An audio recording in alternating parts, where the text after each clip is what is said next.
World-class faculty, cutting-edge labs, and immersive learning. A vibrant campus life beyond the classroom. SGT University, nurturing future leaders.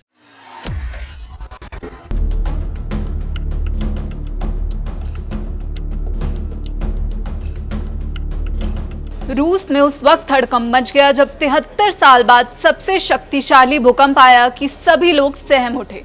Chand second में इमारतें भरभरा कर ढह गई, जिसकी भयावह तस्वीरें और वीडियो सामने आए हैं।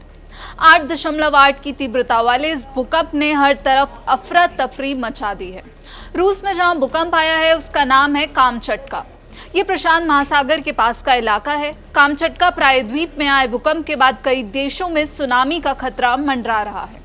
America, Japan, New Zealand, Philippines, Ecuador जैसे क्षेत्रों में समुद्र तटों पर खतरे की घंटी बजने लगी है। कई इलाकों में सुनामी अपना प्रलय रूप दिखाना शुरू कर चुकी है। कई मीटर ऊंची ऊंची लहरें उठ रही हैं। तो वहीं रूसी विज्ञान अकादमी का कहना है कि इस घटना के पैमाने को देखते हुए हमें 7.5 तीव्रता तक के शक्तिशाली आफ्टरशॉक्स की उम्मीद करनी चाहिए। 7.5 तीव्रता तक के महत्वपूर्ण ध्यान देने योग्य आफ्टरशॉक्स कम से कम 1 महीने तक जारी रहने की उम्मीद है। आपको बता दें, यूएस जियोलॉजिकल सर्वे यानी यूएसजीएस के मुताबिक यह 1952 के बाद इस क्षेत्र का सबसे ताकतवर भूकंप है। लेकिन इस बीच रूस में आए इस भूकंप के साथ रिंग्स ऑफ फायर की चर्चा होने लगी है। तो आइए जानते हैं आखिर क्या है रिंग्स ऑफ फायर और रूस में आए भूकंप से इसका क्या कनेक्शन है। रूस का कामचटका जहां ये भूकंप आया है वो प्रशांत महासागर के रिंग ऑफ फायर का हिस्सा है। रिंग ऑफ फायर प्रशांत महासागर के चारों ओर फैली हुई ज्वालामुखी और भूकंपीय श्रृंखला है। इसी कारण इसे रिंग ऑफ फायर नाम दिया गया है। ये विभिन्न टेक्टोनिक प्लेट किनारों के सहारे फैली हुई एक श्रृंखला है। इन प्लेटों की हलचल के साथ ही यहाँ भूकंप आते हैं। ये दक्षिण अमेरिका के दक्षिणी सिरे से लेकर न्यूजीलैंड तक 40,000 किलोमीटर यानी 25,000 मील तक फैला हुआ क्षेत्र है।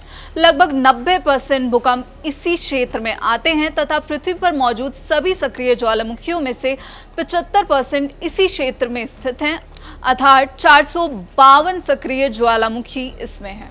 आइए अब जानते हैं कि कौन कौन से देश इस इलाके में बसे हुए हैं। रिंग ऑफ फायर पर Bolivia, Chile, Ecuador, Peru, Costa Rica, Guatemala, Mexico, संयुक्त राज्य अमेरिका, कनाडा, रूस, Japan, Philippines, Australia, Papua New Guinea, Indonesia, New Zealand और अंटार्कटिका के इलाके बसे हुए हैं। तो आपको बता दें, रिंग ऑफ फायर में बड़ी मात्रा में सक्रिय ज्वालामुखी हैं। यहाँ अक्सर भूकंप आते हैं और ज्वालामुखी विस्फोट होते रहते हैं। रिंग ऑफ फायर पृथ्वी की लिथोस्फेरिक प्लेट्स की हलचल और टकराव का नतीजा है। लेकिन इन सब के बीच ये सवाल भी उठ रहे हैं कि क्या इस भूकंप का असर भारत पर भी पड़ेगा। तो आपको बता दें, भारत सरकार की समुद्री सूचना एजेंसी INCOIS यानी Indian national centre for ocean information services ने साफ कर दिया है कि भारत और हिंद महासागर को इस भूकंप से किसी तरह का खतरा नहीं है।